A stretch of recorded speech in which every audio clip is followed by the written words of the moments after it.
ایک میں نے اس کا کسی نے مجھے کلپ بھیجا، اس کا دیکھا کوئی صحافی ہے، کیا تور کر کے کچھ نام اس کا، انہوں نے مولانا طارق جمیل صاحب کے بارے میں اتنی بکواس کی، دو پیسے کا آدمی نہ اس کا پتہ کون ہے کون نہیں۔ وہ طارق جمیل اس صدی کا ایسا آدمی، صدی میں پورا پیدا نہیں ہوا جس کی اللہ نے ایسی محبوبیت دی، جس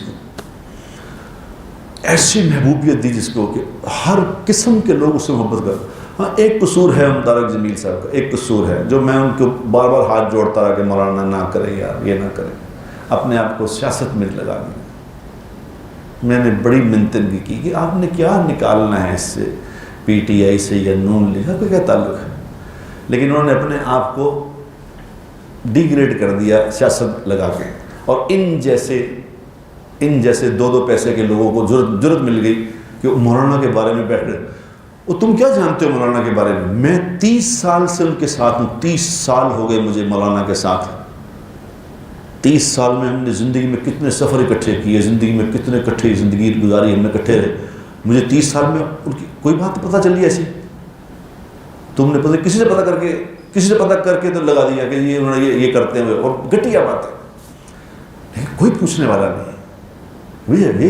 یہ حکومت کو کوئی قانون ہونا چاہیے کہ بھئی آپ نے جو یہ بکواس کی ہے کس بنیاد پہ، اس کو ثابت کریں آپ کہ اتنے بڑے آدمی کے بارے میں آپ یہ بات کر رہے ہیں۔ تو وہ لاکھوں لوگ اس نے اللہ کے فضل سے، طارق جمیل صاحب کو اللہ زندگی برکت دے اس نے لاکھوں لوگ، ہزاروں نہیں لاکھوں لوگوں کی زندگیاں بدلنے کا ذریعہ بن گئے وہ، اور تم ایسے فضول سا آدمی، فضول جو منہ میں ہے بکواس کر رہے، اور کوئی پوچھ نہیں رہا کہ یہ کیا کر رہے، کیوں؟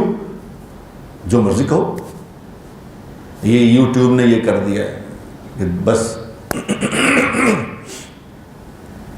اور اس قدر لوگ اس پہ یقین کر رہے ہیں، یہ میڈیا پہ اس قدر یقین کر رہے ہیں کہ اتنا یقین قرآن پہ نہیں جتنا میڈیا پہ ہے، اور جو لوگ کہیں جا رہے ہیں مانی جا رہے ہیں۔ یار کمال ہے یار، کوئی تو دیکھو خدا کے بندے۔